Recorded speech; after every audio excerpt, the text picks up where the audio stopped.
Well, hello there. Are you here to see the baby? I wonder, did you see those shepherds that left here about an hour ago? They were quite excited. Well, he's asleep right now. So why don't you just get comfortable and let me tell you the story from my viewpoint. Oh, I'm sorry. I'm Joseph. I'm Mary's, well, I will be Mary's husband soon. But that's part of this whole confusing story. Let me take you back 9 months ago. 9 months ago, I was engaged to be married to Mary. And she came to me and she said, Joseph, an angel has come to me and told me that I'm pregnant. And I'm going to bear the Son of God. And I am to name him Jesus. And I was stunned, to say the least. I mean, I got to be honest. The first time I heard this, I didn't get much past the Joseph, I'm pregnant piece. The rest of the stuff about that he was to be seated, he would sit on the throne of David, and he would rule the tribe of Jacob, my tribe. That took a little while longer to absorb, but I was left with a real dilemma. Now, I'm a carpenter, and I live in Nazareth. And right now, most of my work is in the new capital city that the Romans are building to replace Jerusalem as the capital, at least as far as the Romans are concerned. I come from a long line, and yes, I do come from the house of David. We can trace my ancestry all the way back there. In fact, I've been told we can trace it all the way back to Father Abraham. So we're a long and proud family, and, well, to marry a woman who was already pregnant before you were married is just, it's not done. I mean, it's such a disgrace. Now, some of my family wanted me to punish her terribly, but I've gotten to really like Mary by then. And yes, I can even say I've begun to love her. So I decided I was just going to put her aside quietly. Maybe I would contact her cousin Elizabeth. Now, Elizabeth, praise God, in her old age, was also pregnant. And I thought maybe she could go help Elizabeth and it would all work out nicely. So I thought I'd come to a very reasonable way to solve the problem. So I went to bed that night and fell into a deep sleep. And all of a sudden, I was having this dream. In this dream, an angel came to me. Are you believing this? An angel came to me and said, Joseph, son of David, do not be afraid to take Mary as your wife, for the child in her womb is conceived by the Holy Spirit. You will name him Jesus, and he will come to save his people from their sins. And then I woke up. And all of a sudden, everything had changed. There was a piece about me that said, this is what I'm supposed to do. My family was not happy. Some of them haven't spoken to me since. But I knew this was of God. For a while, it didn't seem even real. Mary moved into the house as we'd already planned ahead of time. And then you could see that the baby was growing. And then we got into almost her 9th month. And this notice comes from the governor that says, we all have to go back to our original birth towns, and I've got to go to Bethlehem. And I can't leave Mary behind. Not at this point. So I borrowed a donkey from one of my neighbors so she could ride that. At least she wouldn't have to walk all the way. So we set off, but we had to stop so many times for her to rest. Well, by the time we got here, there was no room in the stable or in the inns at all. All we could find was a stable to stay in. There was a nice innkeeper, and he said, I can do this for you. And then he left his wife with us. And boy, she's a real character. Wait a minute. Now, just give me a second. I'll get there.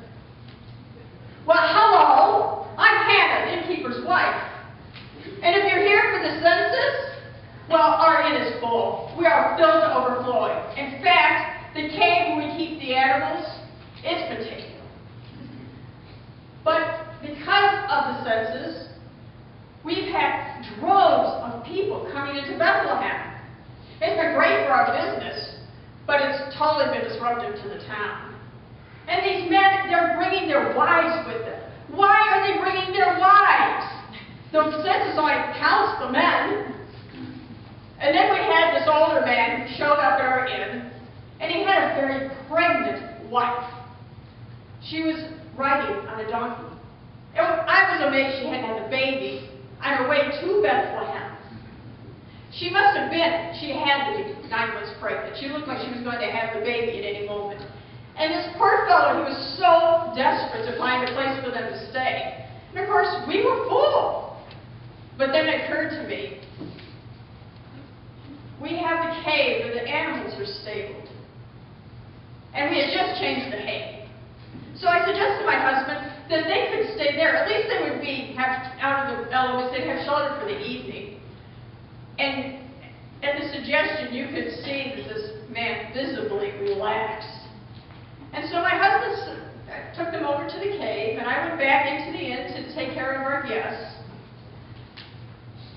And as I was attending to the chores, I actually did send our daughter over with some blankets, a pitcher of water, some bread, some cheese, so that they would be comfortable and have something to eat. But I had to attend to our guests, and so I couldn't worry about what was going on with this pregnant woman.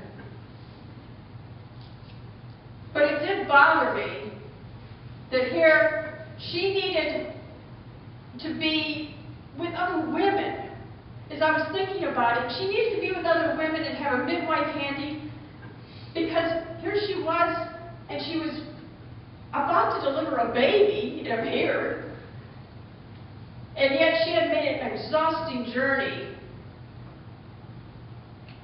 And even if she loved this man, it made no sense for her to be on this journey. But I couldn't worry about her. So I was attending to our guests, and a little bit later on, one of our guests came in, and he said that there was a light outside. Even though it was night, it was as bright as day around our inn. And I thought, I don't know what he's talking about. I don't have time to deal with it. So I continued on with my chores. And then, later on in the evening, I kept thinking about the woman in the cave. And it was really bothering me. And so I called our daughter and I said, I'm going to go over to the cave and check on them. So I went over, and as I got there, when I walked out the door, our guest was right. There was a light shining, this huge light, and it seemed to be focused around the cave. But I walked over to the cave, and as I came in, I noticed the woman was laying on the straw, and she had gone into labor. And her poor husband was kneeling down beside her, and he was holding her hands. And he was so relieved when I came into the cave.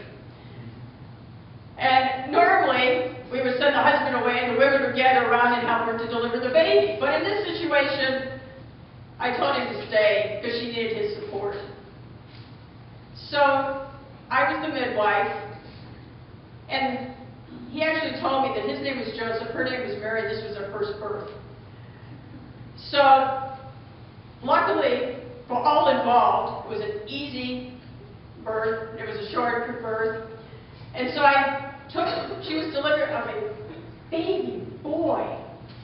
And so I took him and I laid him on his mother's stomach, and I cleaned him off, and I tied the umbilical cord and cut it. She continued with her labor. And then I took the cloths that I had brought and I wrapped him up and I laid him at his mother's breast. and the mother and child fairly glowed with this light. And of course, Joseph's standing there beaming. But there was a peace about them, and this light filled the cave. And there's also always an awesomeness around a birth, but this it seemed magnified. And I wanted to stay with them and just be in this peace. But I knew I had to tend to our guests. So I left them and I went back to the inn to take care of our guests. As Hannah left, little Jesus finished nursing for the first time. Mary handed him to me. I held him in my arms. I looked into those dark brown eyes. There was so much depth, so much, dare I say, wisdom there. I mean, I'd heard about the angels. It said that this was going to be a special baby, but looking into those eyes, I could see this was not your average baby. This was someone very special. I couldn't believe what it was like to hold him. What an incredible moment. Of course, there was no sleeping that night. There was bread to bake, there were chores to be done before our guests arose in the morning. But then as I was baking, I heard this commotion outside. And my husband took off to see what was going on. And I called our daughter, and she continued baking, and I took off to see what was going on. And as I followed my husband out, I saw there were people at the cave. People in the cave! Poor Mary, she's just been on an exhausting journey. She's just had labor. This is the time when she should be resting. She should have time to bond with her child. And she's got people at the cave. They were probably trying to find shelter. So my husband was up ahead. And as I came closer, I could smell them. They were shepherds. Shepherds! What were shepherds doing at our cave? Well, at least they weren't in the cave. They were standing around the cave. And so as I got up closer, my husband was already there, and I overheard one of them talking to my husband about a vision they had had of angels. Yes, again, angels. They said that they were out in the fields tending their flocks by night, and an angel came to them and said that they had good news, that a Savior had been born in Bethlehem, and that he was wrapped in swaddling clothes and laid in a manger. They described the scene where we were. And I was stunned.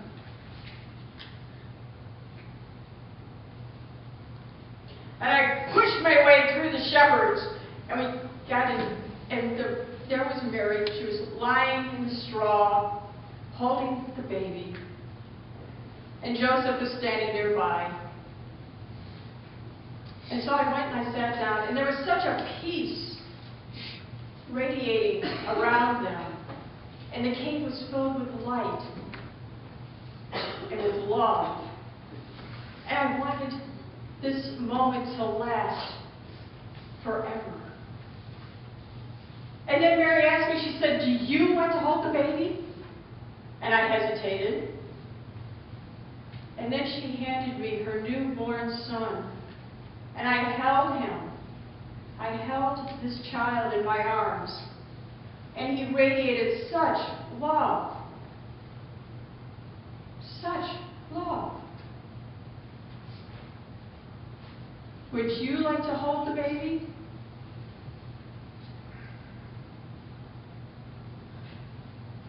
As the shepherds came to the Christ child that night, so we come to Christ tonight.